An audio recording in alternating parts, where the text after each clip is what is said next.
धनुष तोड़ने वाले के विरोध में श्री परशुराम जी ने एक घोषणा कर दी, जही शिवधनु तोरा साहस बाहु समसोरिप मोरा सो बिलगाऊ बिहाई समाजा और न तुम्हारे जंग है सब राजा। धनुष तोड़ने वाला सो बिलगाऊ अलग कर दिया जाए, और धनुष तोड़ने वाला यदि समाज से अलग ना किया गया तो महात्मा जी के द्वारा व्यवहार क्या किया जाएगा? तो कह रहे हैं कि सब राजा मारे जाएंगे। धनुष तोड़ने वाला यदि समाज से अलग ना किया गया तो समस्या फिर राजाओं के ऊपर है, और राजाओं में भी एक दो राजा न मारे जाएंगे। कह रहे हैं न तुम्हारे जाएंगे साहब। बढ़िया दंड विधान है, अच्छी न्याय संहिता है। यदि धनुष तोड़ने वाला अलग ना हुआ तो फिर सभी राजा दंडित किए जाएंगे। एक ऐसी ही घोषणा परशुराम जी ने और की थी। कब? जब सुनत बचन फिर अनत निहारे, देखे चाप खंड मही डारे, अतिरिश बोले बचन कठोरा, और कहू जड़ जनक धनुष के ही तोड़ा। धनुष किसने तोड़ा है उसका नाम बताओ। के ही तोड़ा, किसने तोड़ा है? नाम बताना संभव न हो तो परशुराम जी ने कहा कि वेग दिखाओ। वेग माने जल्दी, और दिखाओ माने दिखाया जाए।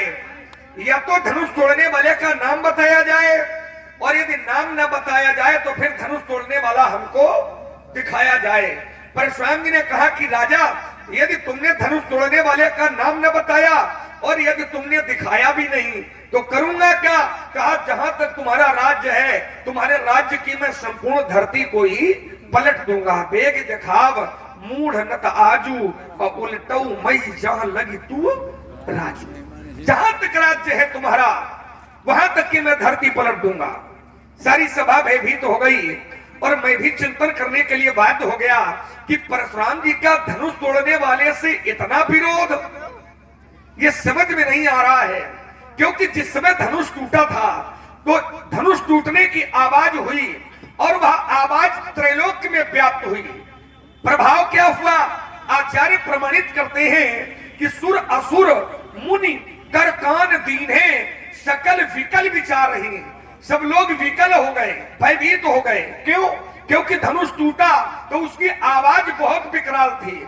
सूर्य के घोड़ों ने अपना रास्ता बदल दिया, बजताज तज रास्ता छोड़ दिया सूर्य के घोड़ों ने।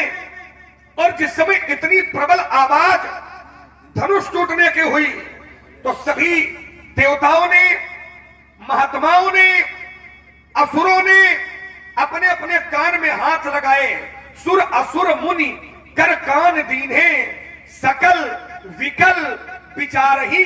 और जब विचार किया तो निष्कर्ष मिला कि कोदंड खंड्यव, कोदंड माने धनुष, खंड्यव टूट गया। तो जयति बचन उचार ही, जय जयकार करने लगे। तो मेरा विचार यहां पहुंचा कि धनुष के टूटने पर पूरा त्रैलोक्य जय जयकार कर रहा है। देवता जय जयकार कर रहे हैं, मुनि जय जयकार कर रहे हैं, और इसका प्रभाव यह है कि राक्षस लोग भी जय जयकार कर रहे हैं। सुर असुर मुनि कर कान दीन है, सभी जय जयकार कर रहे हैं। तो जब सभी जय जयकार कर रहे हैं तो परशुराम जी तांडव काहे कर रहे हैं? जब सभी जय जयकार कर रहे हैं तो फिर परशुराम जी को धनुष तोड़ने वाले का विरोध करना नहीं चाहिए, है ना?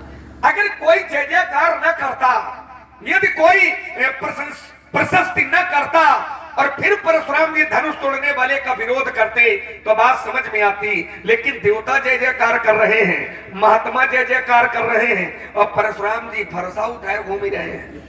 तो ये निर्णय थोड़ा पुनर्विचार की आवश्यकता है। स्वामी जी प्रणाम। प्रसन्न रहो बेटे। आओ महाराज साहब, कुशल मंगल। इतना बिगड़ाइन लड़का है, शंकर जी का धनुष टूटा पड़ा है, ये हमसे कुशलता पूछ। चलो कोई बात नहीं, टूट गया तो टूट गया। आप क्या करोगे? तुम क्या करेंगे हम? क्या करेंगे तुम, क्या करेंगे हम? अब क्या, जो टूटना था टूट गया है ना? अब आपने कहा शंकर जी का टूट गया। एक बात बता दे महामुनि, ये तो एक है, और हमने तो बहु तोड़ी है, बहु धनुही तोरी लड़काई, कबहू न असरिस कीन गोसाई। लड़काई में हमने बहुत तोड़ी है, और जब बहुत तोड़ी तब कबहू न असरिस, ऐसा रिस नहीं किया। तो क्या इस धनुष के प्रति ममता, और यदि ममता है, यदि ममत्व है, तो कई हेतु, इसका क्या हेतु है, क्या कारण है, व्यक्त करें पूज्यपाद प्रातः समय। आइए जरा सभी लोग अपना अपना ध्यान और अपना मन एकाग्र करके हमारे पास जुड़े। लक्ष्मण का एक विषय आया, एक बिंदु आया कि जब त्रैलोक्य समर्थन में है तो फिर पंडित जी तांडव कहे कर रहे हैं। अच्छा, आप सब लोग पढ़े लिखे भैया, बैठ जाओ।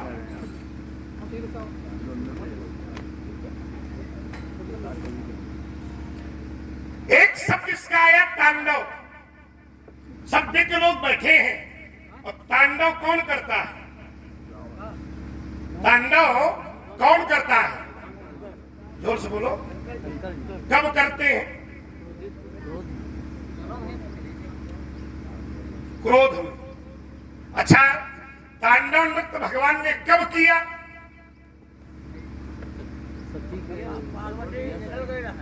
पार्वती न जली रहा भाई, सती जली रहा। आओ जरा एक स्मरण में और करा। तो भगवान डमरू बजाकर नाचने लगते। अच्छा, व्यक्ति नाचता क्रोध में कि प्रसन्नता में? थोड़ा सा इसको सुधारा जाए। व्यक्ति नाचेगा जब भगवान प्रसन्न हुए, डमरू बजाया तो सबसे पहले 14 सूत्र निकले उसी तांडव। ध्यान देना जरा मेरी विषय वस्तु भैया। डमरू बजाया तो 14 सूत्र निकले। जो संसार पहले शब्द विहीन था, उन 14 सूत्रों ने संसार को भाषाबद्ध कर दिया। तांडव न होता तो क्या संसार शब्द युक्त होता, भाषा युक्त होता? तो बताओ, तांडव ने विकास किया कि विनाश किया? विकास किया। तो अगर वहां विकास हुआ है तो चिंता न करो बेटा। अगर परशुराम का तांडव हो रहा है तो विनाश नहीं, विकास चिंता न करो, बोला।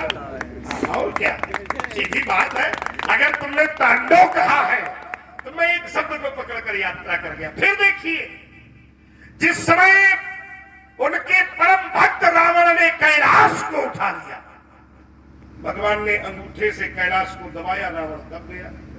कई दिनों दबा रहा, उसका भाव जागृत हुआ, उसने शिव तांडव स्तोत्र की रचना कर दी। और जिस समय उसने शिव तांडव स्तोत्र किया तो भोले बाबा प्रसन्न होकर फिर तांडव करने लगे। फिर नृत्य किया भगवान ने, और नृत्य ऐसा किया कि वो पर्वत हिला और रावण मुक्त हो गया।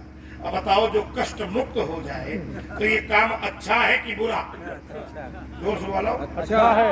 हमारे तांडव से विकास ही हुआ है, तांडव से विनाश नहीं हुआ है। तो ये विचार करो, अगर हमारा तांडव क्रोध का है और भोलेनाथ के भक्त बेटा हम भी रहे, तो तुम चिंता न करो। यहाँ जो तांडव होगा उससे विनाश नहीं होगा, ये तुम पूर्ण मान लो। थोड़ी देर के लिए तुम्हें लग सकता है कि ऐसा भी हो सकता है। जब भोलेनाथ तांडव करते हैं तो संसार को लगता है कि सृष्टि समाप्त हो जाएगी, लेकिन जब जब भोले बाबा ने तांडव किया तो सृष्टि को कुछ न कुछ नया दिया। तो यहाँ भी अगर तांडव ही देख रहे हो तुम, तो कुछ न कुछ नया मिलेगा। ठीक है ना? कुछ न कुछ आज नया दर्शन मिलेगा। हो सकता है हमारे इस क्रोध से किसी का बहुत बड़ा भला हो जाए है इस तांडव से। तो ये तांडव हमारा पूर्ण सुरक्षित और संरक्षित है, इसलिए आप चिंतन न करें। बोले एक बात आई है, उसको मैं शास्त्र से बद्ध कर दूं। बोले जब त्रैलोक्य पक्ष में है, चलो हमें एक बात समझ में आई कि देवता समर्थन करें ठीक, ऋषि मुनि समर्थन करें ठीक, लेकिन जिसका समर्थन दैत्य करे, क्यों भाई? दैत्य किसकी जय जयकार करे, यही संशय है। इसलिए मैंने विरोध किया है। देवता के लिए उसकी जय जयकार करते, मुनि केवल उसकी जय जयकार करते, ऋषि के लिए उसकी जय जयकार करते, तो परशुराम एक बार विचार करता क्या ये महाशक्ति है? लेकिन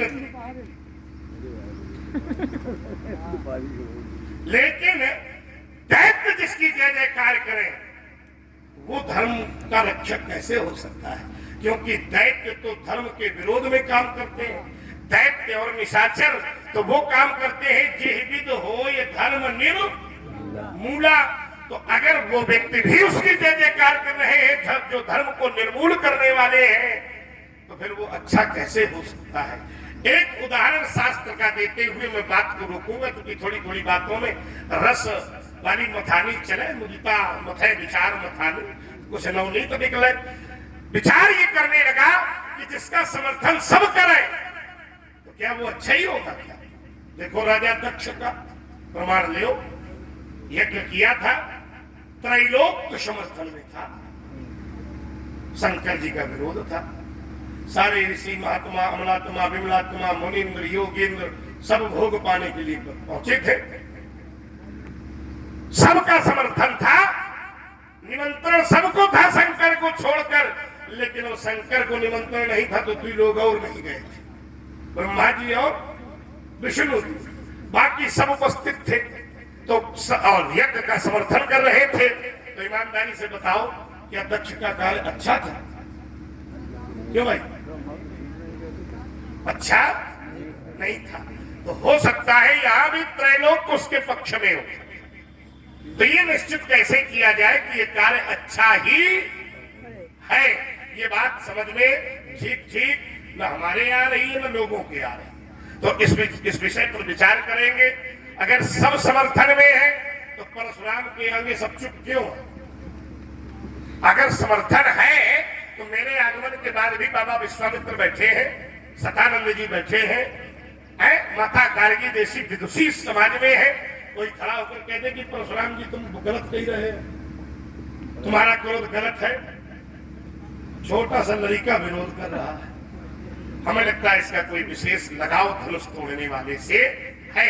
जैसे ये मुझे कह रहा है कि धनुष से ममता है, तो मुझे लगता है कि ये तोड़ने वाले का कोई संबंधी या निकट का है, इसलिए विरोध कर रहा है।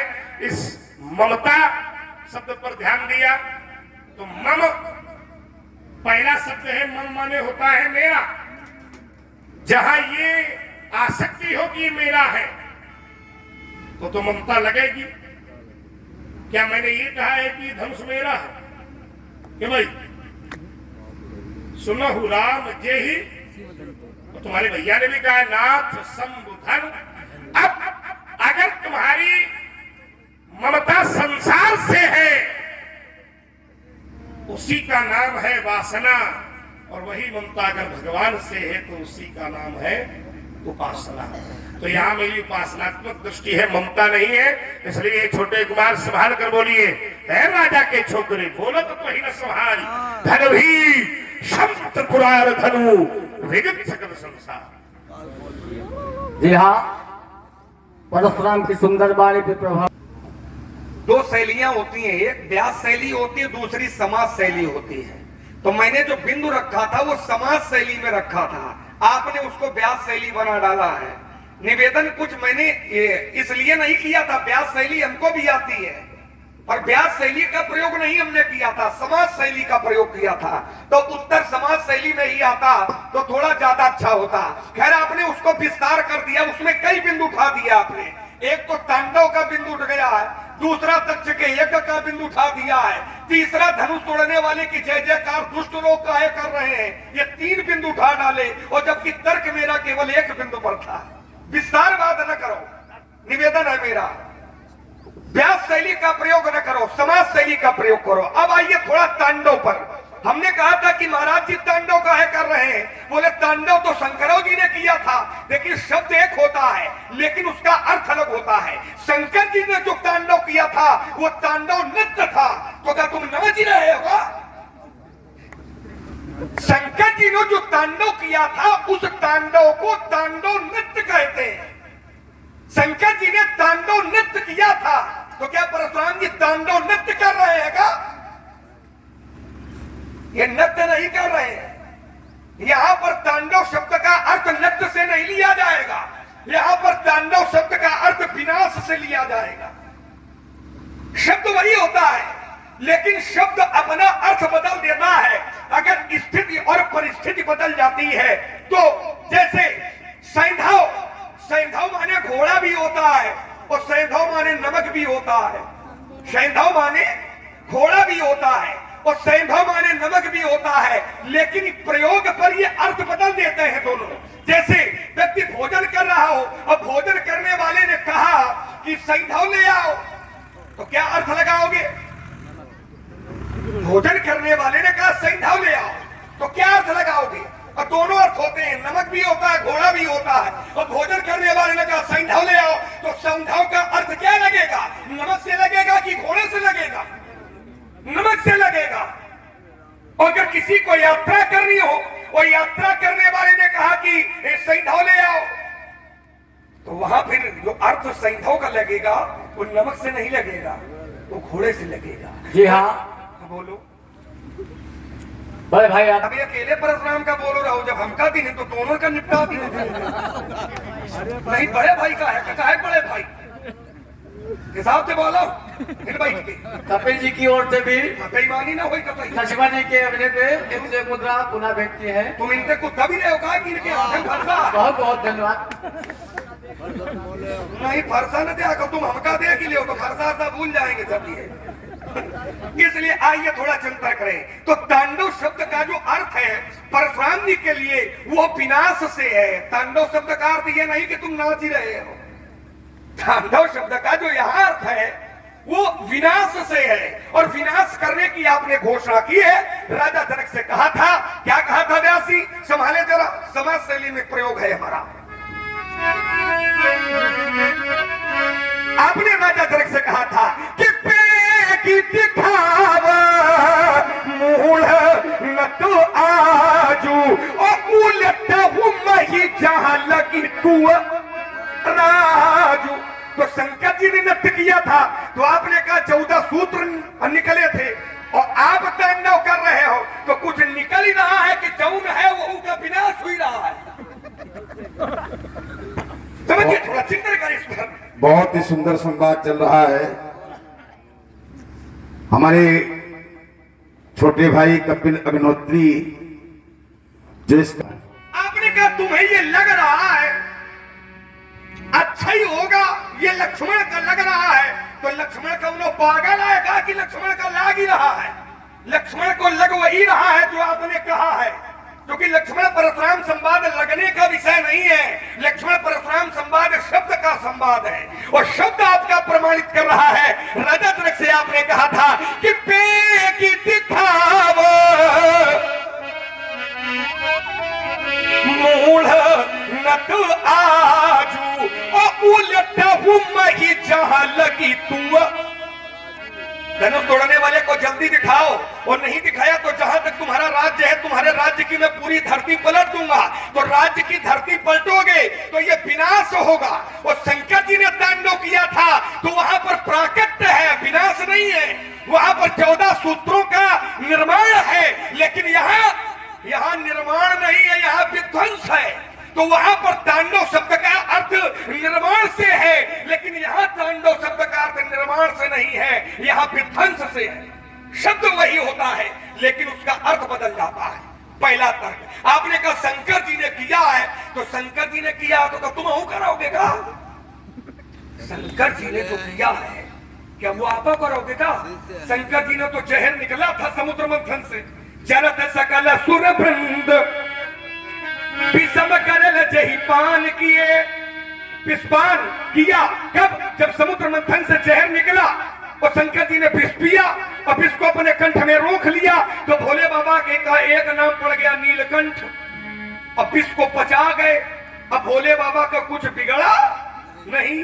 मान ले उनके धोखे इनके भक्त के शंकर जी तो जहर खा रहे हैं, जाओ छोड़ो हम निपटा दें, निपट जाओगे।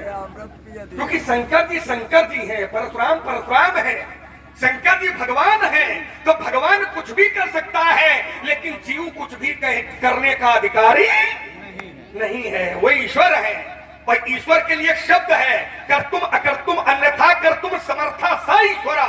जो करने योग्य है वो भी करे, और जो न करने योग्य है वो भी करे, उसी का नाम ईश्वर है। और फिर भी ईश्वर पर कोई दोष नहीं लगाता है। पहली बात। दूसरी बात, हमने कहा त्रैलोक जय जयकार कर रहा है, तो आपने कहा त्रैलोक जय जयकार कर रहा है, तो ये दुष्ट क्यों जय जयकार कर रहे हैं?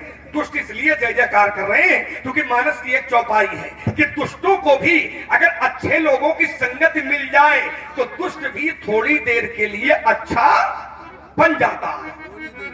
दुष्टों को भी अगर महापुरुषों की संगत मिल जाए तो महापुरुषों की संगत का प्रभाव दुष्टों के ऊपर भी आ जाता है, लेकिन उस संगत का प्रभाव दुष्टों पर स्थायित्व नहीं होता, थोड़ी देर के लिए आता है। तो जैसे ही देवताओं ने जय जयकार किया और मुनियों ने जय जयकार किया तो दुष्टों ने भी जय जयकार करना शुरू कर दिया। ये क्या है? तो शास्त्र कहता है कि खाला हूं करेगी,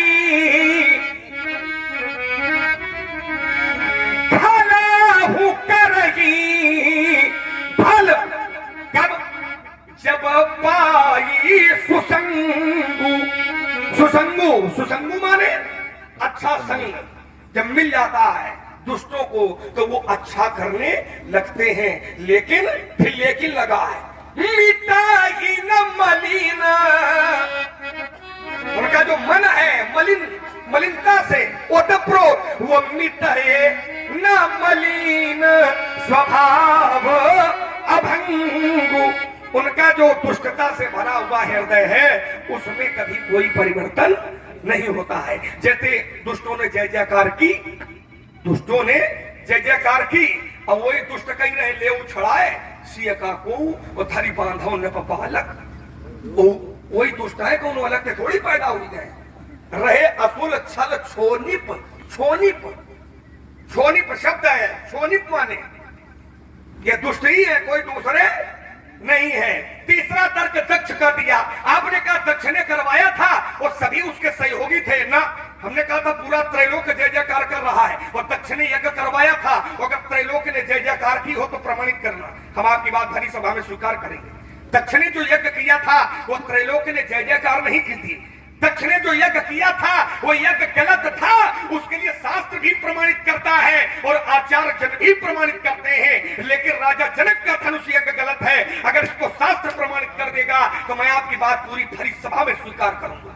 दक्ष का यज्ञ गलत था तो उसके लिए शास्त्र प्रमाणित करता है। क्या करता है व्यासी? एक पंक्ति पढ़े देता सीधे। आचार्य कहते हैं कि भय जग विदित दक्ष गति सोई,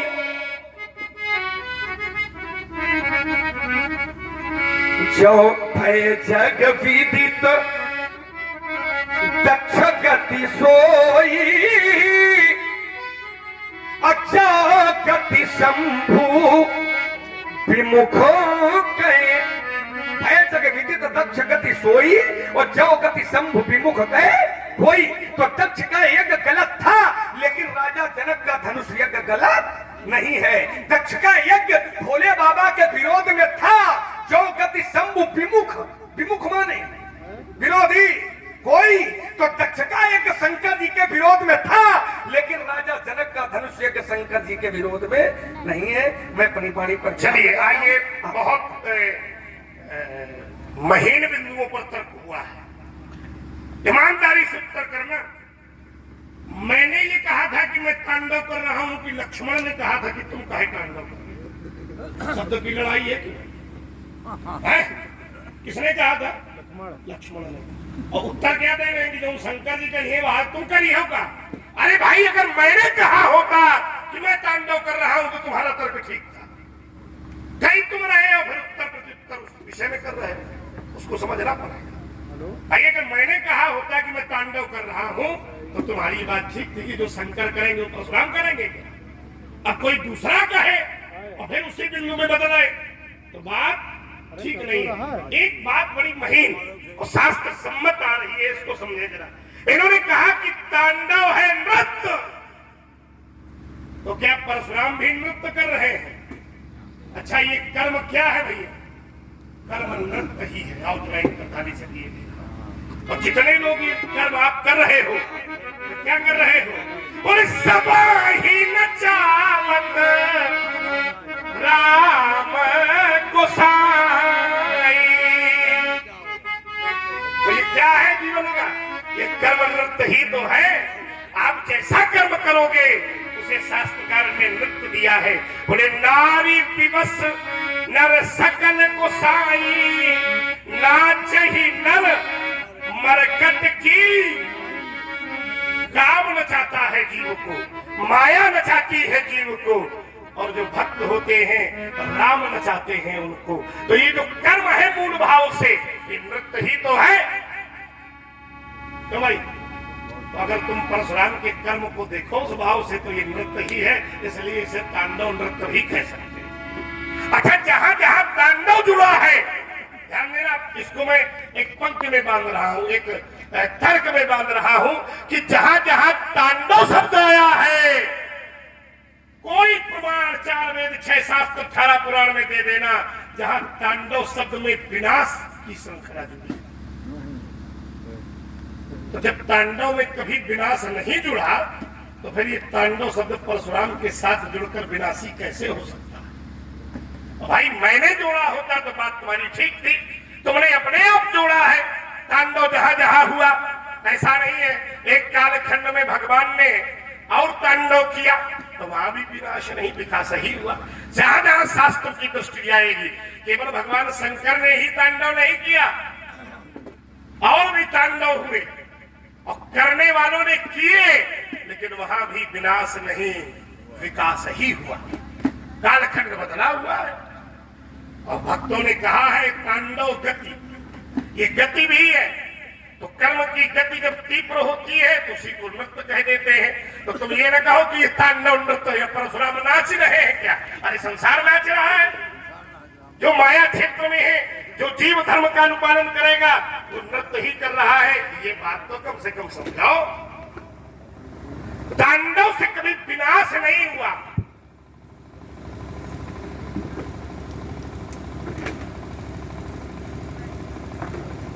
सब लोग ध्यान केंद्रित करें, क्योंकि विषय बढ़िया बना है और तर्क की धारा भी महीन है।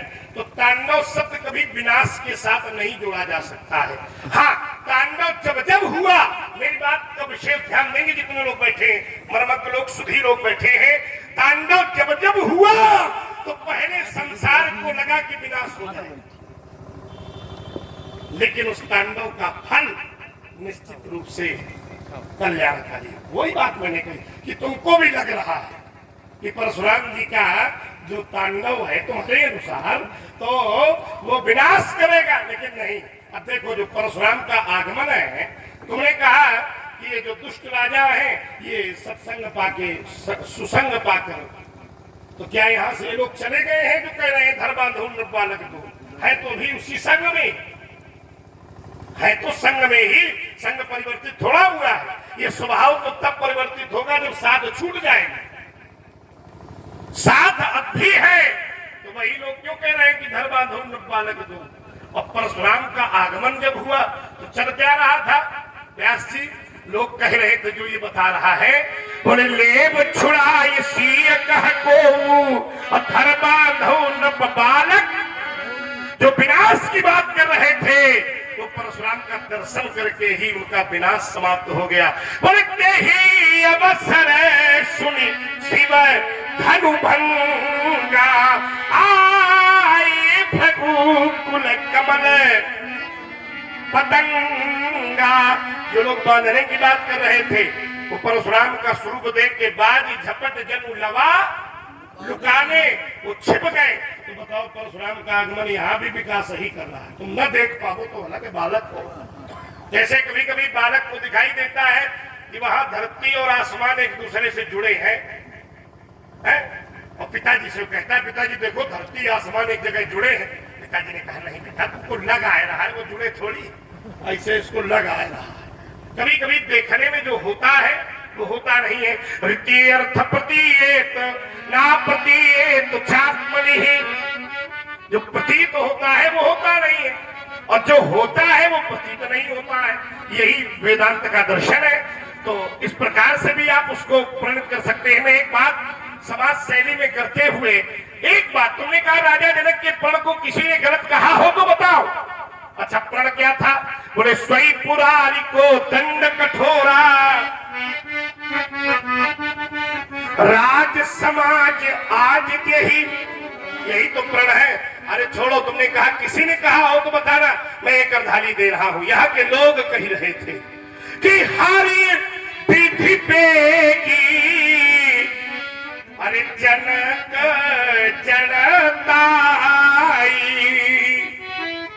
हे ब्रह्मा, जनक की जड़ताई माने मूर्खता दूर करो। और करो क्या? बोले मति हमार असदेव सुहाई, जैसी हमारी बुद्धि है वैसी करो। बोले बुद्धि क्या है? बोले बिना विचार तजी नर तजी, बिन विचार पन तजी नर नाहू, और सीय अमुख कर करिय। तुमने कहा त्रैलोक, हम तुमको यही का उदाहरण दे रहे हैं। ये लोग ही विरोध कर रहे हैं, राजा जनक का प्रण अनुचित है। क्यों? क्योंकि ये जिस वर को चाहते हैं वह वर प्रण की परिणति में नहीं आ रहा है, क्योंकि ये प्रण राजाओं के लिए है। और हो सकता है जिस वर को सार्वजनिक लोग से लोग चाह रहे हो वो राजा ही ना हो, है? तो ये लोग प्रमाण, आपको एक प्रमाण मैंने दिया कि यहाँ के लोग ही इस प्रण का विरोध कर रहे हैं, तो त्रैलोक की कोई आवश्यकता नहीं है। मैं अपनी बात करूंगा और मैं यहीं से प्रारंभ हो रहा हूं। आपने कहा, मैंने कहा था दक्ष का प्रण गलत है, दक्ष का यज्ञ गलत है, दक्ष का यज्ञ शिव विरोध में है। लेकिन क्या राजा जनक का प्रण शंकर जी के विरोध में है? तो एक बड़ा तैयारी करके आए महाराज जी, वो एक पंक्ति लाए, बोले हाँ, यहाँ के लोग कह रहे थे कि, यहाँ के लोग कह रहे थे, क्या कह रहे थे? कि हारा पीती पेगी जनक जड़ताई,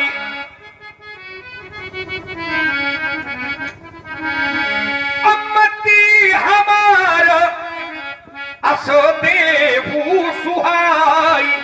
देखो, इन चौपाइयों से भी हमारी बात कट नहीं रही है कि राजा जनक का प्रण गलत है ना। ये जो चौपाई पढ़ रहे हो ये इस प्रसंग की नहीं है जो बताना चाहते हो कि राजा जनक का प्रण गलत है। तो मिथिला के लोग कह रहे हैं कि अभिन विचार पंत जनर नाहू सी अमुकर करी विवाह, ये भाव नहीं है। वहां पर मिथिला के लोगों ने किसी एक विशेष पुरुष को देखा, और जब विशेष पुरुष को देखा तो मिथिला के लोगों की भावना बनी कि इस व्यक्ति के साथ में जानकी जी का विवाह होए।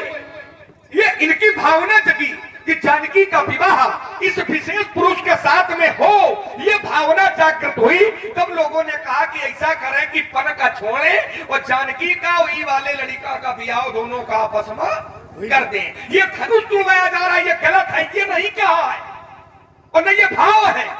किसी विशेष पुरुष को देखा तो उनके अंदर की भावना ये जगी कि मति हमार, मति माने मेरी जैसी मति, असदेव सुहाई। और मत क्या है कि बिन विचार बनत जी नरनाहू, नरनाहू माने राजा, बिना विचार के प्रण को छोड़ दे और करे क्या? किसी अमुख, यहाँ नाम है, जिस व्यक्ति को देखा है, जहां अमुख है वहां नाम है, पर नाम खोल नहीं रहा हूं, नाम पर पर्दा पड़ा है।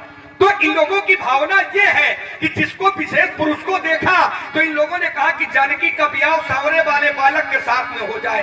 ये मेरी उत्कंठा है, ये मेरा विचार है, ये मेरी मान्यता है, ये मेरा मानना है। लेकिन धनुष तुड़वाया जा रहा है, ये गलत है, ऐसा नहीं है कहीं। धनुष तुड़वाया जा रहा है, ये शंकर जी का विरोध है, ऐसा नहीं है कहीं। चौपाई ठीक है, चौपाई रामचरितमानस की है, पर हमारे संदर्भ को छू नहीं रही है। दूसरा तर्क आइए, आपने कहा मिथिला के लोग कह रहे थे, अगर मिथिला के लोग कह रहे थे कि धनुष न तुड़वाया जाए, जबकि ऐसा है नहीं, तो चौपाई पढ़ी उनसे ये स्पष्ट नहीं हो पा रहा है। वो अगर हम इनकी मान जाए एक क्षण के लिए कि मिथिला के लोग धनुष नहीं तुड़वाना चाहते हैं, धनुष का तुड़वाना ये गलत हो रहा है, तो फिर धनुष तुड़वाने के या धनुष तोड़ने के पक्ष में मिथिला के लोगों को खड़ा नहीं होना चाहिए। तो मिथिला के लोग क्या धनुष तोड़ने के पक्ष में खड़े हुए? आचार्यों ने कहा हाँ। कहा कैसे? कहा ऐसे कि चाप समीप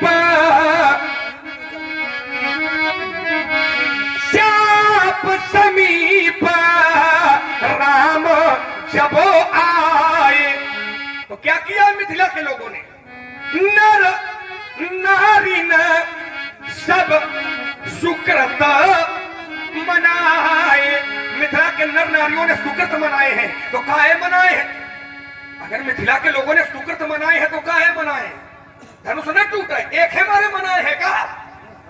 मिथिला के लोगों ने अगर सुकृत मनाए हैं तो काहे के लिए मनाए कि धनुष न टूटे? फिर नीचे की पंक्ति है, बंदी पितर, मिथिला के लोगों ने अपने पितरों को याद किया। बंदी पितर सुर सुकृत सम्हारे, जो कछु पुण्य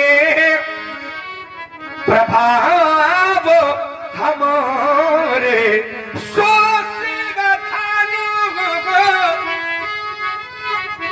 ये जो शिव धनुष है ये मृणाल की नाई।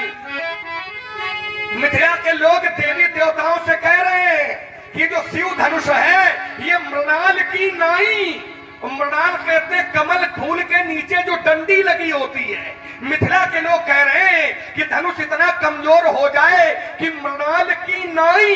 अच्छा, मृणाल की नाई का है कह रहे देवताओं से कि धनुष हुई जाए। मिथिला के लोग कह रहे धनुष इतना कमजोर हो जाए कि मृणाल की नाई।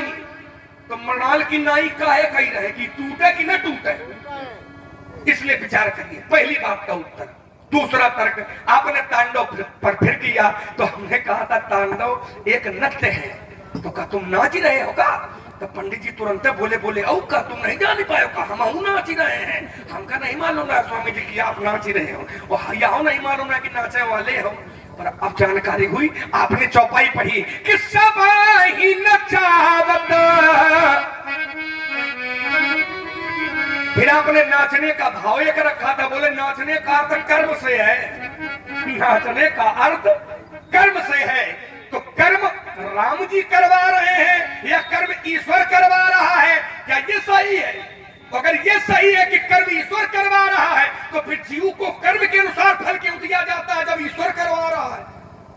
समझना, थोड़ा ध्यान देना। मैं तर्क है, आपने पंक्ति रखी कि सबई नचावत राम गोसाई, सबको राम जी नचाते हैं, और नाचने का अर्थ आपने कर्म से जोड़ा है। तो जब सब कर्म राम जी करवाते हैं तो फिर जीव को कर्म के अनुसार फल क्यों दिया जाता है? जब करवाने वाला वो है तो फिर जीव के कर्म के अनुसार फल क्यों दिया जाता है? और एक पंक्ति पढ़ता हूं व्यास जी, शास्त्र कहता है क्या कि कर्म प्रधान विश्व रचीला था, और जो जस करिए सो दस फल। जब करवाने वाला वो है उसके अनुसार सब लोग काम कर रहे हैं, तो फिर कर्ता को कर्म के अनुसार फल क्यों दिया जाता है जब करवा वो रहा है? अगर अच्छा करवा रहा है तब भी वो करवा रहा है, बुरा करवा रहा है तब भी वो करवा रहा है। तो जब करता वो है तो फल फिर इस जीव को क्यों मिलता है कि करवाने वाला वो है? तो जब करता वो है, हम तो निमित्त बने, और जब हम निमित्त हैं तो फिर फल जीव को मिलना चाहिए, फिर तो कर्ता को मिलना चाहिए।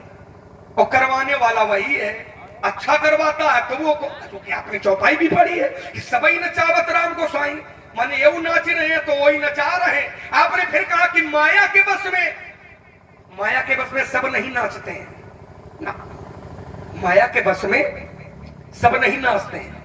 माया के बस में वो नाचते हैं जो माया के बस में होते हैं, और जो माया से परे होते हैं वे माया के बस में होकर के नहीं नाचते हैं। एक राम के बस में लोग नाचते हैं और दूसरे माया के बस में नाचते हैं। माया के बस में कौन नाचते हैं? तो आपने ही पंक्ति पढ़ी थी, कौन सी है? कानारी पिबस, ये माया है।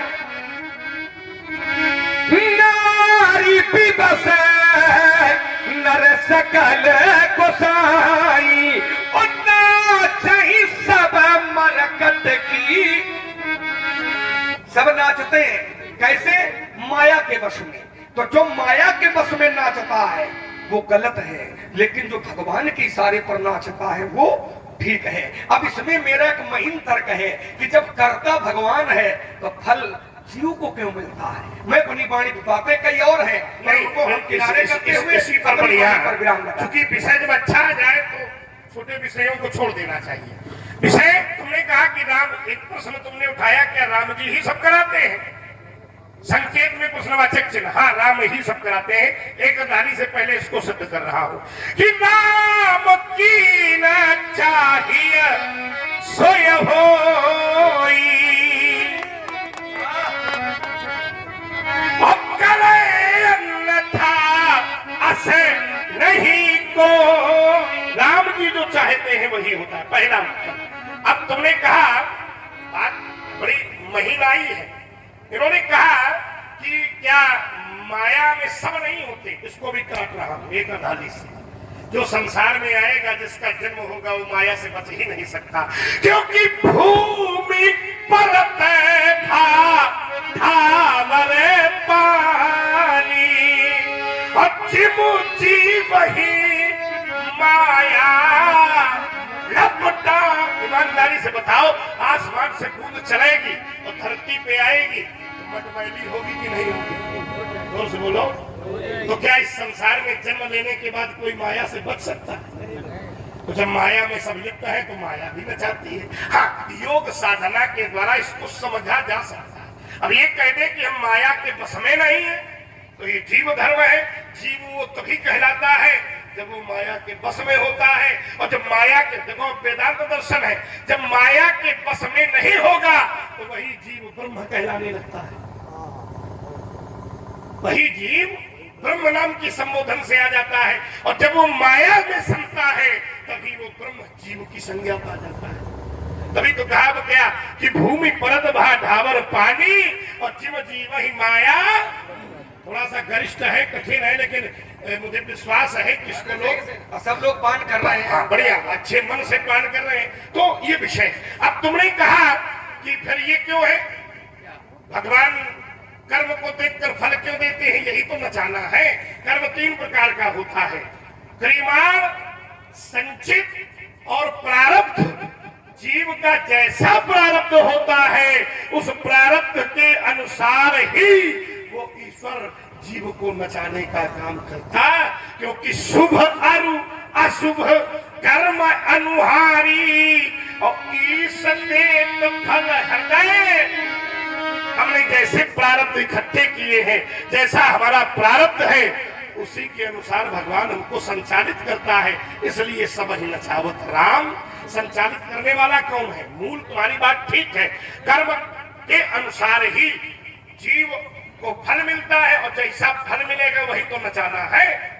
उसी प्रकार के हम कर्म करेंगे, जैसे हमने प्रारब्ध किए होंगे, जो भोग हमको भोगना है उसी प्रकार के कर्म फल के भोग हमें प्राप्त होंगे। पहली बात। दूसरी बात, समाज शैली में करते हुए, यही ठीक है। हाँ, दूसरी बात तुमने कहा, अपनों को भी ध्यान देना। बिल्कुल बिल्कुल। तो व्यास जी, देखो व्यास जी को चैतन्यता आ गई। भूल क्यों कहा? नहीं, भूल कहा गया है तो बहुत पहचानी है। तो विचार हमें ये करना है। इसने कहा कि वो जनक का जो प्रण है ये अनुचित नहीं है, यज्ञ अनुचित नहीं है। हमने एक उदाहरण दिया कि लोग कह रहे हैं हर विधि वेद जनक जड़ताई, और मैंने पूछा था कि जड़ताई माने क्या होता है? मूर्खता। तो जो प्रजावासी कहे कि जनक का कार्य मूर्खतापूर्ण है, तो ये इसमें प्रश्न चिन्ह है कि नहीं है? एक बात इसमें और जोड़ दे। चलो, तुमने कहा कि इस प्रण पर, इस यज्ञ पर किसी ने उंगली उठाई हो तो बताओ। अरे सबकी छोड़ो, सीता स्वयं उंगली उठा रही। भाई ये प्रण क्या था? सोई पुरारी को दंड कठोरा, राज समाज आज जेही। और प्रण के लिए बुलाया किसको गया था? किसको किसको बुलाया गया था? राजाओं को बुलाया गया था। देश देश के भूपति आए सुन के हम प्रण। अगर राजा जनक बहुत अच्छे रहे, तो राजा जनक का प्रण बहुत अच्छा था, तो कम से कम तुमको तो उनका विरोध नहीं करना चाहिए। तुमने क्या कहा था उनको? बोलो मेरा जरा, फिर हम बोलो, कुछ गर्मी आ जाए। ये हमारे ये जनक के पक्षधर के रूप में खड़े हैं, प्रण के पक्षधर के रूप में खड़े हैं, लेकिन जनक का विरोध हमें लगता है मिथिला में सबसे पहले इसी ने किया था। कैसे कह रहे थे कि कहीं जनक जैसे अनुचित वाणी। तो तुम स्वयं प्रमाणित कर चुके हो कि राजा जनक की वाणी ही अनुचित हो चुकी है। तो जिस व्यक्ति की वाणी अनुचित हो जाए उसका कर्म अच्छा कैसे होगा? सीता उस कर्म पर उंगली उठा रही है, कह रही है कि ओहा वो तात दारुण हठ ठानी समुझत नहीं कछुला नहा। जब बिटिया कह रही है जिसके लिए प्रण है, तो केवल राजाओं को प्रतिबंधित करना ये प्रण उचित थोड़ा था, ये प्रण ही अनुचित था, इसी का विरोध तो होगा। सीता कह रही आता दारुण हठानी समझत नहीं कचुलाभ नहानी सचिव सभे देई न कोई बुद्ध समाज बड़ा अनुचित होई। तो का बिटिया कह रही कि धनुष तोड़ा जा रहा है, गलत किया जा रहा है, कई चौपाइन का अर्थ निकाल रहे हो। क्या मतलब रामायण के सभी पागल है बैठेगा? पागल संज्ञा जो तो नहीं जो कहा।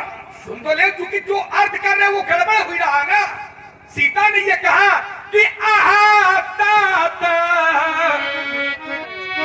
दारुण हठ ठानी और समुझत नहीं कछु लाभ नहानी। तो इसका क्या अर्थ है? सीता कह रही कि धनुष तोड़ने जा रहा, ये गलत हुई रहा का? कहिए अर्थ निकालोगे इसका? यह अर्थ नहीं निकलेगा विप्रदेव का। अगर सीता चाहती कि धनुष न तुड़वाया जाए, ध्यान देना, और फिर धनुष टूट जाए, तो सीता को प्रसन्न होना चाहिए कि सीता को विरोध करना चाहिए। समझिए, थोड़ा तर्क पर ध्यान देना। आपका मत है सीता चाहती धनुष न तुड़वाया जाए और फिर धनुष टूट जाए, तो सीता को धनुष के टूटने पर विरोध करना चाहिए कि समर्थन? क्योंकि सीता चाहती धनुष न टूटे और फिर धनुष टूट जाए, तो सीता को क्या करना चाहिए? विरोध करना चाहिए। तो धनुष टूटा, सीता ने विरोध किया है क्या? ये हमको क्या पता किया सुन है? तो ले, पूरी कथा ना नहीं मालूम है, वो ले अचानक कथा का मालूम। जब तुमका नहीं मालूम है तो काहे आगे रहोगे? पहले जानकारी करके होते हो। हमका नहीं मालूम, तुमका क्या मालूम है? केवल फरसा नहीं मारेंगे भी कितने दी कितने तुम्हारे करधनी में बंधे हैं फरसा चाकू। राजन के लड़का को प्यार में तुझे खा के पैदा भेज का। अगर इनका मत है सीता चाहती धनुष को न तोड़वाया जाए, तो टूटने पर फिर सीता को विरोध करना चाहिए। लेकिन जिस समय धनुष टूटा, क्या विरोध हुआ? नहीं हुआ। सीता दुखी है? आचार्यों ने कहा नहीं। तो क्या सीता सुखी है? कहा हाँ। कहा कैसे? तो आचार्यों ने कहा इसका मैं वर्णन नहीं कर सकता। धनुष टूटा, सीता प्रसन्न है, इसका मैं वर्णन नहीं कर सकता। कहा कैसे? कहा ऐसे कि सीय सुख ही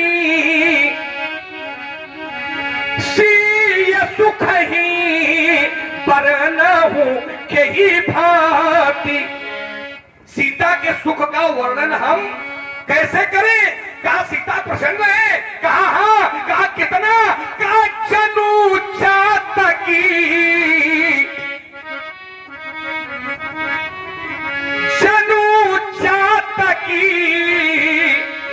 पाई जल स्वाति। एक चातकी पक्षी होता है, वर्ष भर प्रतीक्षा करता है स्वाति नक्षत्र की एक बूंद के लिए। वो स्वाति नक्षत्र की बूंद जब उस पपीहे को मिलती है, तो वो पपीहा भैया दुख का अनुभव करता है कि सुख का।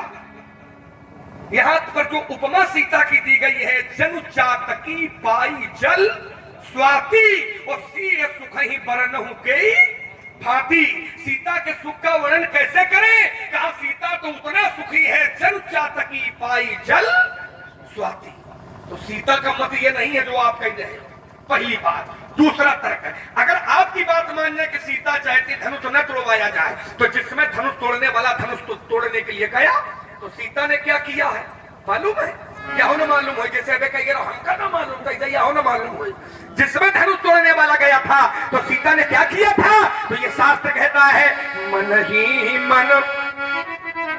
आइए थोड़ा दूसरी धारा में हो जाए। मन ही मन मनावे फुलानी,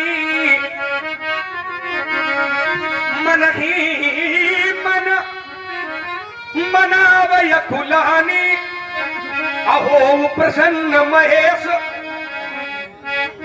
सीता जी कह रहे हैं भोले बाबा प्रसन्न हो जाओ। हो प्रसन्न महेश भवानी, गणनायक बरदायक देवा।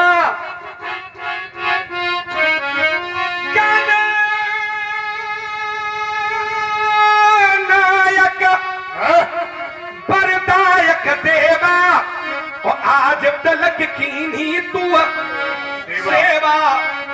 इस सेवा के बदले में क्या करो? धनु सुना तू लोग, इसके बदले में क्या करो भाई बताओ? सीता ने ये कहा, मन ही मन मनावे कुलानी अहो प्रसन्न। बोले बाबा प्रसन्न हो जाओ, तो प्रसन्न हुई के क्या करो? प्रसन्न हुई के क्या करो? धनु सुना तू लोग, ये अर्थ निकालोगे आप? ये अर्थ भी होता नहीं निकलेगा जो निकाल रहे हो। 8 दूनी 16 होता है, 16 दूनी 8 नहीं होता है।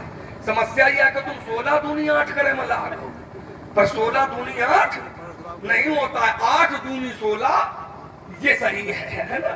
पहली बात। दूसरा तर्क हमने एक महीन तर्क रखा था, है ना? वो आपसे मैंने पूछा भी था कि अगर कर्ता कराने वाला ईश्वर है, क्योंकि आपने कहा था सबई नचावत राम गोसाई, तो ये जो नचाना ये कर्म है, तो हमने कहा अगर सब कुछ परमात्मा करता है तो फिर जीव को कर्म के अनुसार फल क्यों मिलता है? तो आपने चौपाई सुनाई, शुभ और अशुभ कर्म अनुहारी और ईश देत फल हृदय विचारी। तो शुभ कराने वाला भी ईश्वर है, वो अशुभ कराने वाला भी ईश्वर है, तो जीव को ये फल क्यों मिल रहा है? जब करता वो है, जब कराने वाला वो है। और यही मेरा तर्क था कि जब अशुभ भी वही करा रहा है और शुभ भी वही करा रहा है, पाप भी वही करा रहा है और पुण्य भी वही करा रहा है, रावण से अत्याचार भी वही करा रहा है, वो हम लोगों के राक्षसों का मरवा रहा है, तो जब सब वह करवा रहा है तो फिर जीव को फल क्यों मिलता है अच्छे और बुरे कर्मों का? ये मेरा तर्क था। इस पर आपने एक चौपाई पढ़ी थी, कौन सी थी? लोगों ने ध्यान देकर के सुना होगा। इन्होंने एक चौपाई पढ़ी थी कि राम कीन, ये चौपाई पढ़ी थी, राम कीन चाहिए सोई होई, राम कीन चाहिए सोई होई। जैसा राम जी चाहते हो वैसा होता है। तो अगर ये मान्यता परशुराम जी की है कि जैसा राम जी चाहते हो वैसा होता है, तो यहाँ थोड़ा मान लियो कि राम जी ने चाहा धनुष टूट गया, राम जी ने जैसा चाहा वैसा हुई गया, तो कहा है पहले पड़ेगा, पहले पड़े। विचार करिए थोड़ा। जब राम, और देखिए राम कीन चाहिए सोई होई, ये ठीक है, लेकिन कर्म जरूरी है। और कर्म ये ईश्वर नहीं कराता है, कर्म जीव करता है। कर्म ईश्वर नहीं कराता है, कर्म जीव करता है। और तभी जीव के कर्म के अनुसार ईश्वर फल देता है। अगर सब कुछ ईश्वर कराने वाला है तो फिर फल का कोई स्थान ही नहीं बनेगा, फल का कोई जगह ही सुनिश्चित नहीं हो पाएगी, है ना? इसलिए विचार करिए, राम कीन चाहिए सोई होई। जैसे शंकर जी ने भी एक बार कहा, शंकर जी ने भी कहा था, क्या कहा था? कि हुई है वह, ये शंकर जी ने भी कहा था। कब कहा था? जब सती जी दक्ष के यज्ञ में जाने के लिए बड़ा उतावली थी, तो भोले बाबा ने पहले मना किया कि जाओ नहीं है। जब मातृपति गुरु गृह गया, माता पिता गुरु के घर में बिना बुलाए चला जाना चाहिए, लेकिन तदपि अगर वहां कोई सम्मान न हो तो ऐसे घर में भी जाना नहीं चाहिए। लेकिन जब माता सती ने बात नहीं मानी, तब भोले बाबा ने कह दिया, अच्छा नहीं मानती हो तो जाओ, फिर हुई है वह है जो राम रचि राखा, वो को करी तर्क बढ़ावई शाखा।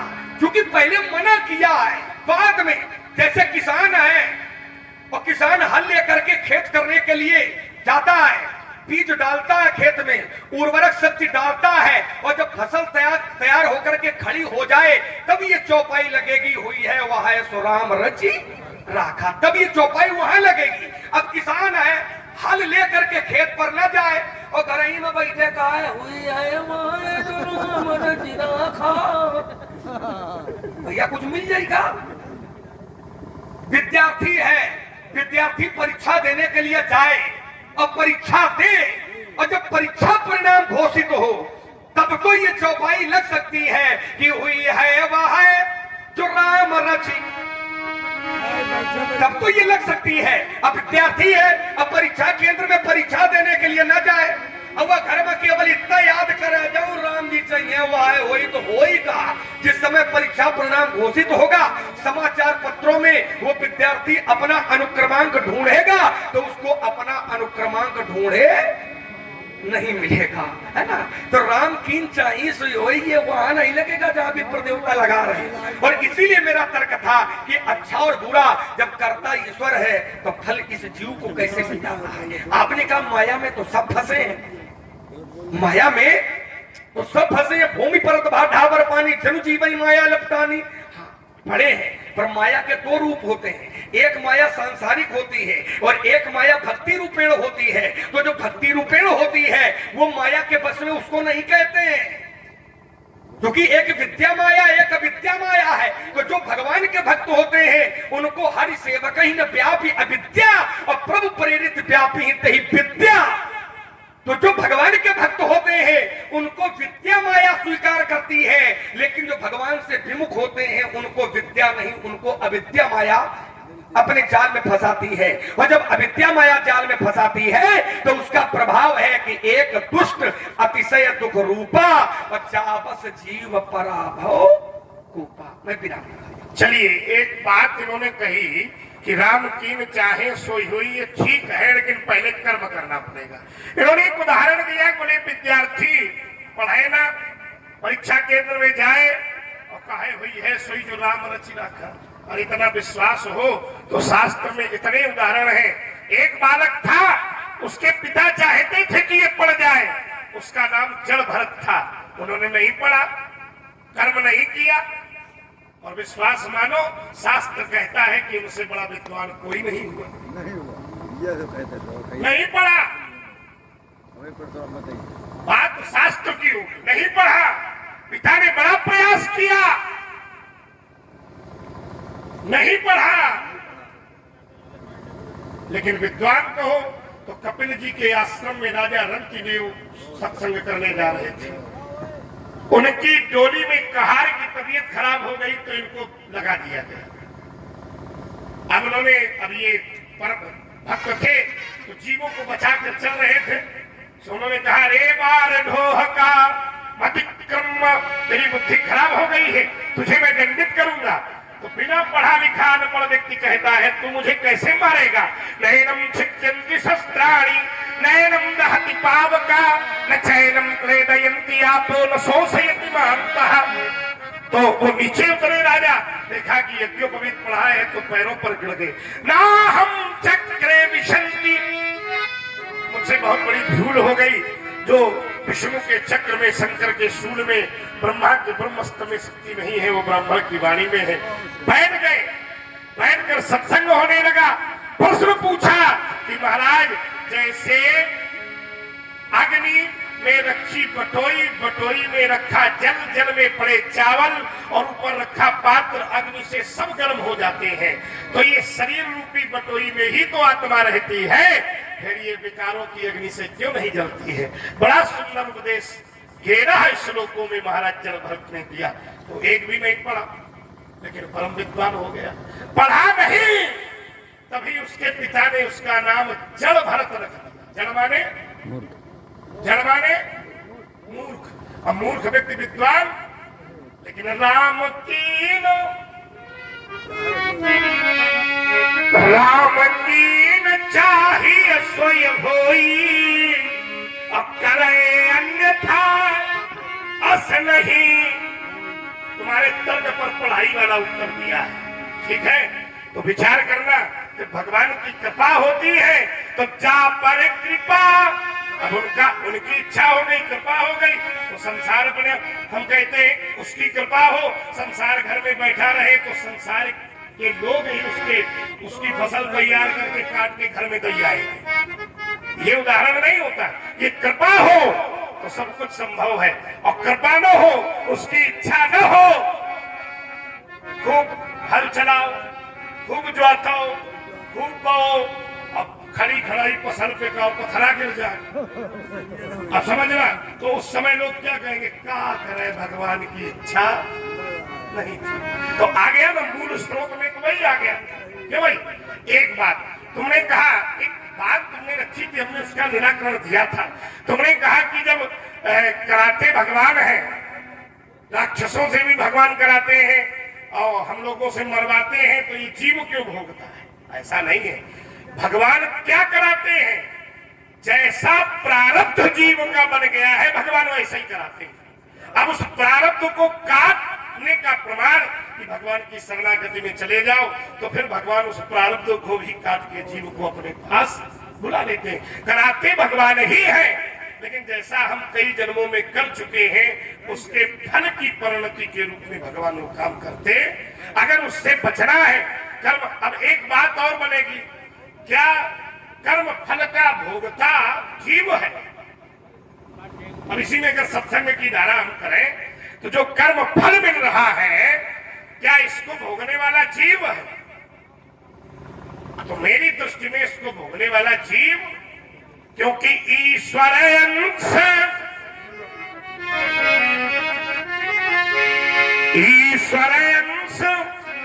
जीव अविनाशी चेतन अमल सहज सुख राशि। तुम बार बार कहते हो कि जीव भोगता है, तो मेरी दृष्टि में जीव अगर भोगता है तो इसका कोई प्रमाण आपको एक बात तो प्रत्यक्ष में ले लो, अभी ले लो। चलो, जैसे इस शरीर में जीव है व्यासी और कोई मारता है तो चोट किसको लगती है? इस शरीर में जीव है और कोई हमको मारता है, चोट जीव को लगती है। हाँ, और जब इस शरीर से जीव निकल जाए तो तुम खूब मारो, अगर लागा तो बताओ। इस शरीर से जीव निकल जाए और फिर तुम मारो, अगर वो चिल्लाए तो बताओ। लेकिन जीव है और चोट पहुंचाई जाती है तो दर्द होता है। कहां होता है? किसको होता है? जीव को नहीं होता है और किसी को नहीं होता है। क्योंकि अगर जीव है वो हमें कोई चोट पहुंचाता है तो हमें दर्द होता है, लेकिन वहीं पर जीव निकल जाए और फिर कोई चोट पहुंचावे, जीव निकल जाता है तो शल्य चिकित्सक चिकित्सा करते हैं और ये देखते हैं कि इस व्यक्ति की मौत कैसे हुई है, तो 20 जगह से चीरा फाड़ा जाता है। ईमानदारी से बताओगे वो रोता है कि कहां फाड़ रहा है उनका? क्योंकि जीव निकल गया है तो उसका फिर आभास नहीं होता है, और जब जीव होता है तो हमको मरने का, हमको चोट लगने का भी आभास। चलिए इसी में एक बिंदु बहुत अच्छा दे दें, जैसे शल्य चिकित्सा के तुमने उदाहरण दिया। अब जीव है लेकिन औषधि के द्वारा उसे सुसुप्त कर दिया गया। ध्यान देना, बात बिल्कुल महीन बात अगर चल रही है तो उसका उत्तर महीन होना चाहिए। जीव है, उसको औषधि के द्वारा बेहोश कर दिया गया, ठीक सुसुप्त हो गया। और खूब चीरा फाड़ी करो तो क्या उस समय जीव को अनुभव होता है? नहीं होता। एक हो जाए। तुमने कहा, जैसे एक उदाहरण मैं और दे दूं, बर्फ जल रहा है, ठीक, तुम जब जीव की शल्य चिकित्सा चूंकि जीव कहा जा, सुनो, बल्ब नहीं कहा जा, सुन लो, सरल है, सरलीकृत से। अच्छा तो ठीक है। जैसे उस पर आघात किया जाए तो बल्ब फूट जाएगा, लेकिन क्या बिजली को कष्ट होगा? नहीं क्यों भाई? किसको कष्ट हो? अब ये इससे सरल क्या हो सकता है? यानी हाँ बिल्कुल हो गया, लोगों की समझ में आ गया कि भोगता जीव नहीं है, भोगता कौन है? पुष्लभ्य अनुत्तर। अच्छा फिर समझाओ, ये इस शरीर में जीव है और कोई मारता है तो चोट किसको लगती है? शरीर। इसका आभास कैसे होता है? अब उसको यही तो बताओ किसका शरीर में चोट लगी, हमें तकलीफ हो रही, इसका आभास कैसे होता है? शरीर तो तबाहू होता है। ये हमारे अच्छा, मुन्ना सोनी जी भाई जी हाँ, बड़े भाई आदरणीय श्री उमेश। अब आपने एक उदाहरण दिया, भाई हमने कहा चोट लगती है तो चोट किसको लगती है, उसका आभास किसको होता है? तो आपने कहा शरीर को, तो हमने कहा जीव चला जाता, शरीर तब भी रहता है, तो क्या चोट का आभास होता है? शरीर तब भी होता है और जीव नहीं होता है। तो जब जीव नहीं होता है तब हमें चोट का आभास नहीं होता है। चोट का आभास कब होता है? जब जीव होता है। आपने कहा जैसे कोई शल्य चिकित्सक है तो औषधि से जीव को सुसुप्त कर दे, ये विषय दूसरा हो गया जा करके कि जीव को सुसुप्त कर दे, अर्थात जीव सुसुप्त हो जाता है तो जीव को ये भाने नहीं होता कि हम सुसुप्त हैं कि जागृत हैं, अर्थात जीव नहीं है वहां, वो सुसुप्त हो गया है। और जब सुसुप्त हो गया है तो आभास नहीं होता है, और जब वही जागृत हो जाए तो आभास होता है। बर्बाद इतनी है, सुसुप्त होता है जीव तो आभास नहीं होता है, और जब वही जीव जागृत हो जाए वही जीव जागृत हो जाए तो आभास होता है चोट का, आभास होता है असल चिकित्सा का कि हमारा हाथ फाड़ा गया। जब तक सुसुप्त रहता है जीव तो दर्द नहीं होता है, और जब मूर्छित रहता है और जब मूर्छा से उस औषधि का प्रभाव खत्म होता है और मूर्छा खत्म होती है तो वो जो फाड़ा गया है उसकी जो तकलीफ है, उसका जो दर्द है, वो आभास कहाँ होता है, वो किसको होता है? जीव को नहीं होता। अब इसका उत्तर सुन लो बढ़िया सा।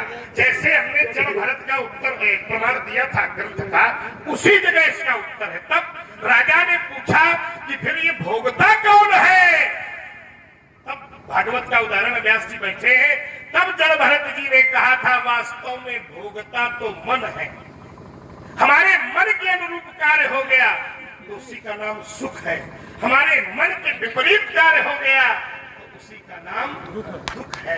ये मन ही, अब देखिए जरा, मन का जो खेल है ये मन इंद्री भी है, मनहा षष्ठानि इंद्राणि, और मन जो है वो अंतःकरण चतुष्ट है, मन बुद्धि चित्त अहंकार। एक से रुक जाओ। मन इंद्रिय नहीं है, इंद्रियों का स्वामी है, थोड़ा सुधार कर लो। इंद्रिय है ना, 5 कर्मेंद्रिय, 5 ज्ञान इंद्रिय। हाँ। इंद्रियां 10 होती है, 11 नहीं होती। अच्छा, अगर हम इसका प्रमाण दें तो मानोगे? इंद्रियां हमारी एक काम करना, जाओ किसी मंदिर में बैठ के पूजा पाठ करो, तुम्हारे उड़े बस का है ना, तो धनुष उठाऊंगा, क्या होगा? तो भाग जाओगे।